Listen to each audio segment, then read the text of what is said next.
Ini ang Digicast Negros 10, ang top 10 nga mga balita sa Negros Island region. Ang among nigadulong sa inyo, kagyari ng mga top stories of the day. Today's August 19, 2026, Miyerkules nga adlaw. Magagmay nga mga negosyante apektado na sa adlaw-adlaw nga brownout. Ginaaligar leader sa NPA patay sa encounter sa Gihulngan City. Illegal refilling sa butane canister ginraid sa NBI. Pusil ka granada na recover. CHO may kabudlayan sa paghaylo sa mga ginikanan nga pabakunahan kontra tikdas ang kabataan. Kag sa good vibes, masako na ang preparasyon para sa Mascara Festival. Performance ang dancers hindi na sa Paglaom Sports Complex. Inatanan sa Digicast Negros 10.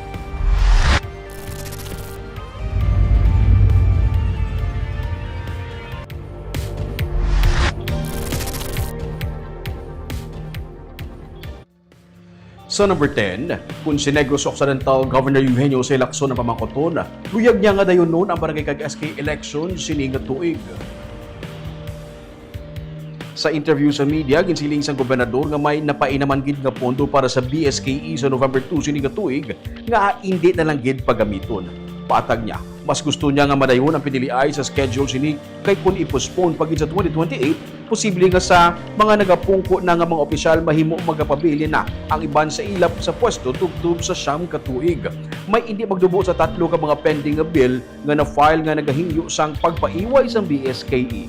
Kalabanan, nagarason siyang postponement amo ang global energy crisis kag pagkambyo-kambyo sang presyo sang gatong ang inflation.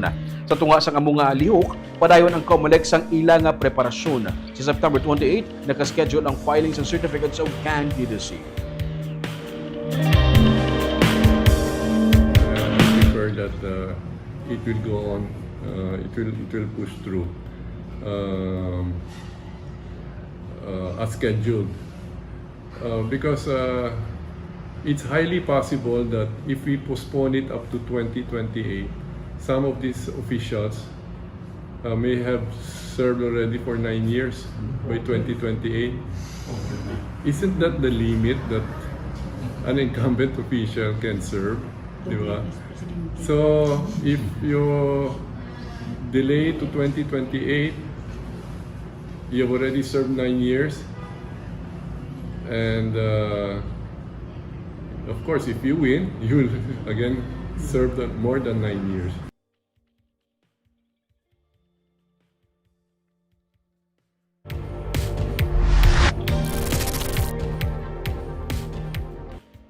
Sa number 9, Negros Oriental State University Bahay City Campus nagsuspend sang klase matapos makabaton sang online threat. Ginpapauli ang mga estudyante, manunudlo kag personnel sa Negros Oriental State University sa Bahay City, Negros Oriental matapos makabaton sa online threat ang eskwelahan. Milyon nga gingkatuan sang Bahay City PNP ang universidad para magpusisa. Suro sa pulis, ang pag-suspend sang klase ang isa sa mga tikang para hindi ma-expose sa mga estudyante kag personnel samtang ginapatigay ng safety measures sa eskwelahan. Nakig-angot ang PNP sa mga opisyal sa universidad kag nag-deploy sang mga pulis sa school campus. Wala sa may nakitaan nga threat sa mga estudyante, manunudlo kon personnel ang pulis. Ginasulit sang PNP nga isa ka persona nga madakpan kon makilalaan nga amo ang nagapamahog kagingin kabangdanan sang pag-suspend sa klase ang sarang makasuhan kag mapreso. Nangin sunod-sunod ang insidente sa mga pagpamahog sa mga eskwelahan sa Negros kag tanan diri ang napamatud-an nga hindi man matuod.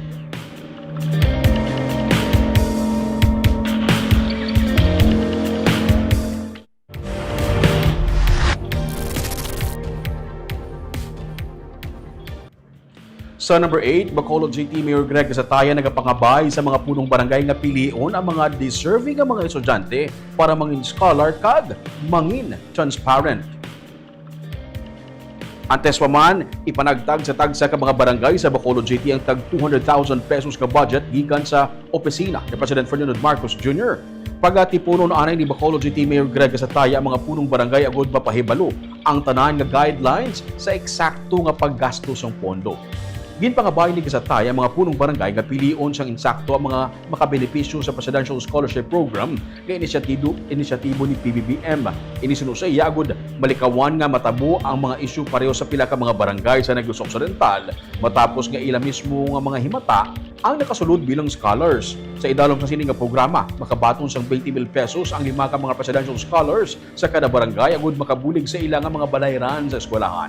Kinahanglan nga graduating o working student ang isa ka benepisyaryo sandig sa pagsulundan nga ginsaad sa presidente. Kinaklaro man ni Gisatay nga ang mga kapitan mismo ang may kapasidad nga magpili sa mga scholar kag hindi ang syudad. Kinahanglan man suno kay Gisatay nga ipagwa sang tagsa ka mga barangay ang mga ngalan sa mga scholar para sa transparency.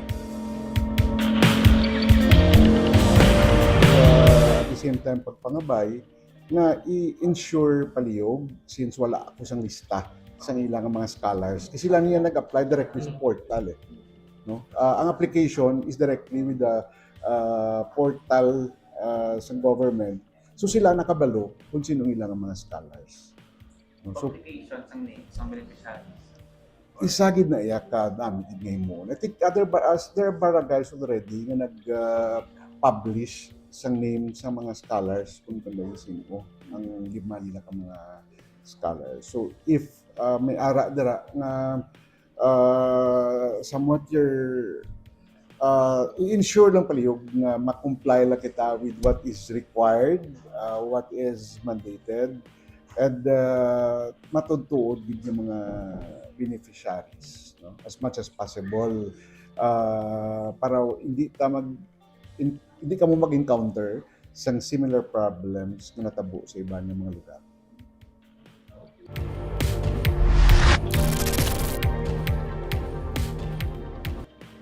Sa number 7, sa Silay City, isa ka motorcycle rider nalapakan sa truck, patay. Patay isa ka motorcycle rider matapos malapakan sang dump truck sa Silay Patag Road, Malisbugwan sa barangay Ilopez, Silay City, Martes nga adlaw. Nagwa sa investigasyon sa Silay PNP nga pakadto sa Ibi Magalona nga direksyon ang rider nga si alias Joaquin taga Victoria City sakay sa iya nga motor samtang padulong Silay ang dump truck nga ginamaneho ni alias Ronnie sang Ibi Magalona. Padangat sa kurbada nga dalan o kung pagdangat sa kurbada nga dalan, naglapaw ang motor sa piyak lane kag nabunggo sa pangunahan nga bahin sang dump truck. Matapos ini, nagtabog ang rider kag nalapakan sang goma ka truck rason sang iya kamatayo. Gidala ang driver sang truck sa Silay City Police Station.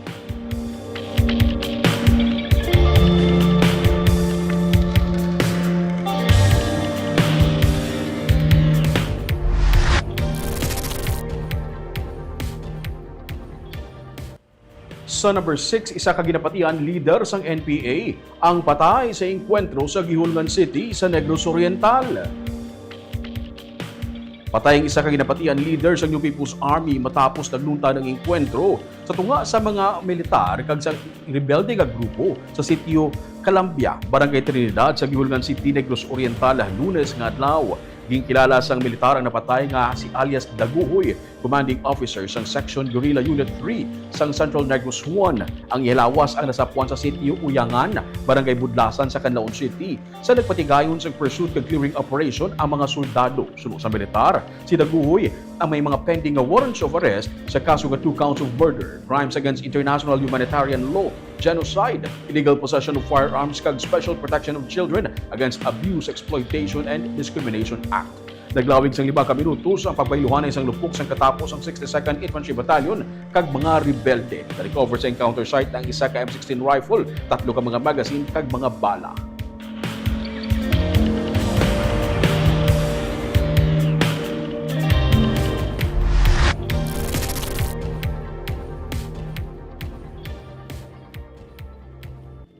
Sa number 5, nagsukat na ang 4 ka bulan subong adlaw humalin sa napatay ang 19 tanan ka mga persona sa natabo nga encounter sa Banwasang, Tuboso. Nagtipon sa replika sa Bacolod City Government Center sa kilid sa Public Plaza ang nagkalain ng mga grupo sa pagpanguna sang Defend Negros kag Manindigan Negros para ipanawagan ng hustisya sa ila ginatawag nga Negros 19. Ilaman ginasinggitan ang pagpuntat sang ila sining ginasiling militarization sa mga komunidad. Sunod sa kay Attorney Maria Sol Tuale, ang Deputy Secretary General sa Karapatan Alliance Philippines, parayan ang motu proprio investigation sa Commission on Human Rights. Ang grupo ang nagapanindugan nga nalakip sa mga napatay ang pila ka mga sibilyan. Ang mga himata sa nagtaliwan, natala na nga mag-file sa reklamo sunod sa kay Tuale. 4 ka bulan ang nagligad sunod sa grupo. Sila sa gihapon na nagasinggitan sa hustisya para sa Negros 19. Tugtog gani subong sunod sa iya, may 2 ka pamilya nga padayon nagahulat sang bangkay sa ilang himata matapos nga nagsala o nag-switch ang ilang mga bangkay. Ang mga human rights group nagasiling na isa ka massacre natabo kag nagapanindugan sila nga may mga pagsupak sa international humanitarian law sa natabo nga encounter sa tung Abril 19. Ang militar humalin pa man sang sugod sa ilang bahin ang nagpahayag nga isa ka lehitimo nga encounter ang natabo kag wala sa sibilyan sa 19 nga nagalakip sang 2 ka mga tumulong. Bodies no ni Errol Wendell and yung isa nagkapalit pa, hindi pa rin namin nare-recover yung body niya up to now. So napaka-grave injustice yun lalo sa families na grabe yung prolonged agony nila no, na hindi sila makapag-grieve properly dahil wala pa sila yung katawan ano. It still has to be exhumed and should it go under DNA test dahil of course nag-decompose na yung body. 2 ma'am, 2 ang hindi pa na... Nag-switch yung bodies to another person. So 2 sila ang hindi pa nakapag-ano. So, anong panawagan natin, ma'am? Wala panawagan natin. Una, of course, to give justice to the victims of the Negros 19 at sa mga pamilya nila. Ano?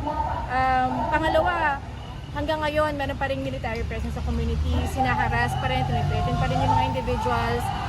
We call for the immediate pull-out of the AFP in the communities dahil nakakasagapal sila no, sa mga gawain ng komunidad at naghahansik sila ng takot.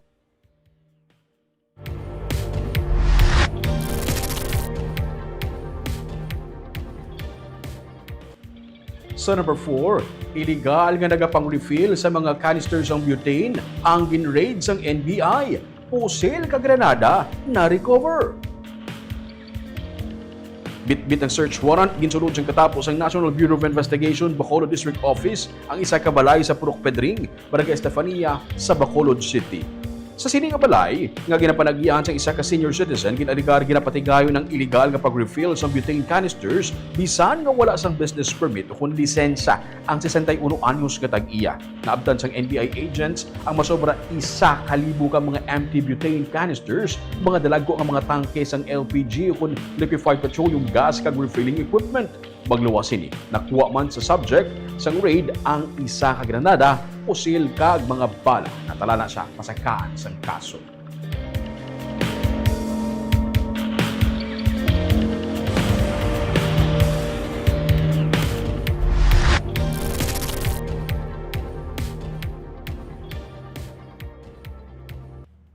Sa number 3, mayara sang 3 ka mga bago nga mga varieties ang high-yielding na mga tubo ang gin-launch ang Sugar Regulatory Administration. Ini sa nagapadayon karon nga 72nd PhilSUTEC Annual National Convention sa Cebu. Ginsiling ni SRA Administrator Pablo Luis Escon ang DA-SRA ang mag-release ng 3 ka high-yielding sugarcane varieties sa tuyo nga mabuligan ang mga sugarcane farmers paayo sa ilang productivity kag kita. Ang ahensya ang nag-distribute man sang libre nga beneficial microorganism o kon BMO organic fertilizer para mapanubo ang production costs. Sa speech ni Agriculture Secretary Francisco Chu Laurel Jr. sa PhilSUTEC National Convention, iya ginsiling nga sa 2027 ang DA ang nag-allocate sang 300 million pesos para sa development sang laboratories kag incubation center para sa mga bio-agents para mabuligan sa gihapon ang mga mangunguma in kaso nga mayara sa pag-atake sa gihapon sang RSSI. Mayara sa gihapon sang ihanda nga chemical pesticide kontra RSSI. Madamo sa pagpanghangkat nga ginatubang ang sugarcane farmers suno kay Chu. Kag nalakip diri ang pagsaka sang input costs, labor shortage, low production kag climate change. Suno kay Chu Laurel, ang PhilSUTEC ang importante nga partner sa sugar industry kung sa diin ginadala sini ang science, technology kag expertise mas malapit sa mga nagakinahanglan sini.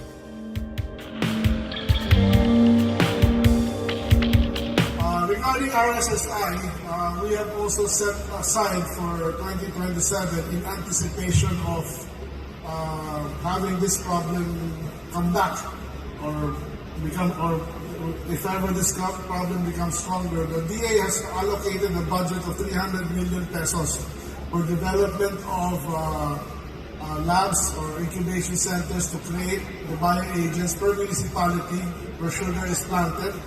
And of course, we are equipping ourselves and putting on standby also chemical pesticides to fight this problem. So let us face these challenges not by pretending they are small, but by becoming bigger, smarter, and more innovative than the problems before us. After all, we are in the sugar business. We know that good things take time, but we also know that nothing gets sweeter without hard work.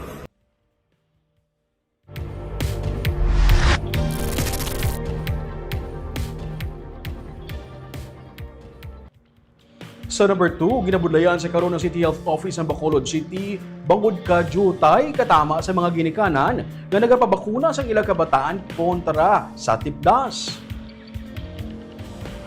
Gipabutyag ni Bacolod City Health Officer Dr. Maria Carmela Hinsoli nga may kabudlayan sila sa ilang kampanya batok sa tipdas, bangod kalabanan sa mga ginikanan, nagapamalibad nga pabakunahan ng ilang mga kabataan. Inibangod sa mga istorya nga nagalapta online nga ginaligar may pila ka mga bata nga nagamasakit matapos mabakunahan.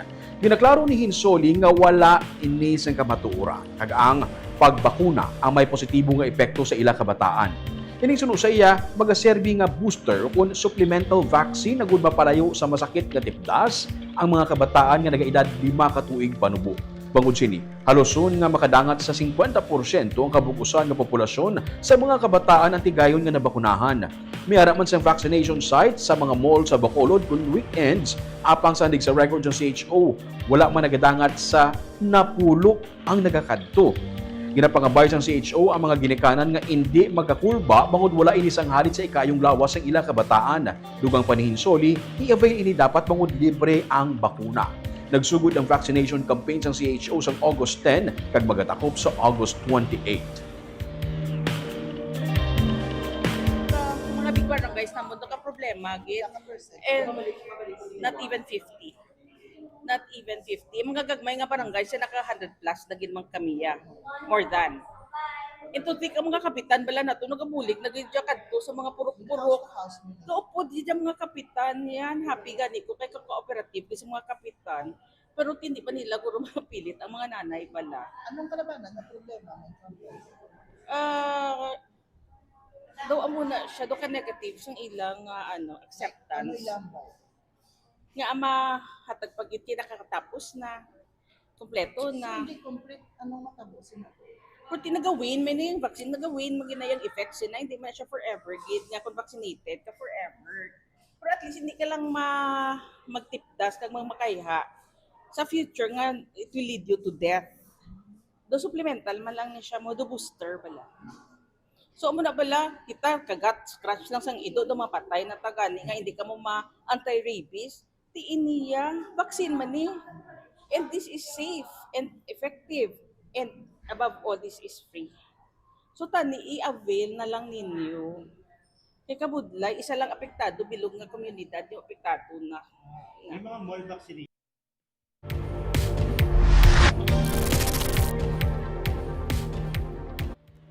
Kag sa numero 1 sa mga balita, subong adlaw. Matapos magpagbuwas ang advisory ang NGCP ngayara sa yellow alert ang Visayas Grid, ila inigin bawi subong hapon pangudyara na naman sa red alert ang Visayas Grid nga Silingon, kulang ang power supply kag mayara naman sang sunod-sunod nga mga brownouts, pati magagmay nga mga negosyante apektado na sa karon. Yaring report. Ang iban sa mga saging kag rambutan nga ginabaligyan ni Antonio Gripo sa Purok Sabi sa Barangay Villamonte sa Bacolod City, amat-amat na nga nagagitom kag lapit na lang madunot. Paano abi? Kay kung nag-burnout na sa gabi, nagapanarado na lang siya sang fruit stand niya kay wala man siya sang generator set o kung solar light. O galing, ang iyabaligya, prutas, hindi maglawig. Anong epekto sa negosyo kung wala kuryente? Balda man gyud mo ang negosyo kay sanag kinahanglan mi magsanag sa mong baligya. Teka panarado ka na lang? Rado na lang kay kung wa may preparasyon daan masuga nga masular wa may kisa wa may gagamit ana kay kasalig rig mi sa kuryente. Ang kaingod niya nga si Grace Casas naman may baligyaan sa guwas ng ilang nga balay. Nagalalain siya kung mag-brown out, patay man ang iyang kiluhan sa iyang baligyaan. May generator set man siya nga nabakal sa nag-igo ang bagyo nga tino sa nagligad nga tuig. Pero nagaduha-duha man siya nga gamiton ini kay kamahal sa gasolina nga itugong para diri. Ginaantos niya na lang ang kapaang kagkadulom kung mag-brown out na. Nang perte ka ginuot pag ano na, nang wala gyapon kuryente. Kapaang Kapaang gid eh, kaya hindi naman pirmi nga ipandaron ang generator ko mientras nga ano mo ga brown out. Oo. Kaya gasolina man ang imo man gina-consume naman.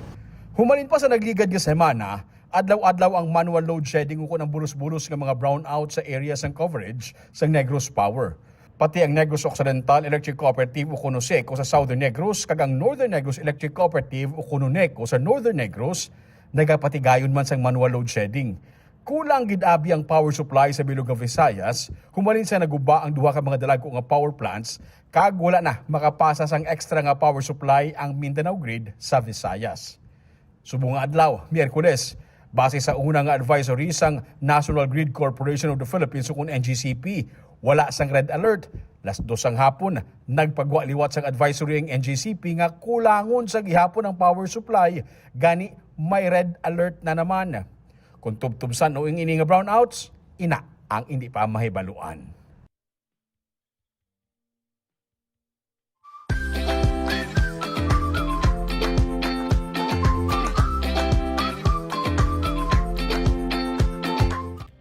Kag sa Good Vibes, masako na ang preparasyon para sa Mascara Festival 2026. Pero ang Paglaom Sports Complex sa Bacolod City Public Plaza, hindi namang venue para sa mga performances sa mga dancers. Ihanda na ang mga maskara, ang mga dapa-dapa, pati na ang bulsa, kay lapit na lang ang sinadya. Share the smile, celebrate gugma. Ini ang tema sa ika-47 ng Mascara Festival sa Bacolod City. Napirmahan na ang Memorandum of Agreement ukod MOA sa tunga sa Bacolod Gugma Foundation Incorporated nga amo mag-organize ang festival kag sa Bacolod LGU para sa Mascara Festival 2026. Ginsiling ni Mascara Festival Director Rodney Mitz Ascalon nga isa sa mga bag-o sining nga tuig amo ang pagsaylo sang arena dance competition sa lain nga venue. Hindi na pagiwaton sa Paglaom Sports Complex ang arena dance bangod hindi na ini safe kung madamo ang tawo bangod delikado na.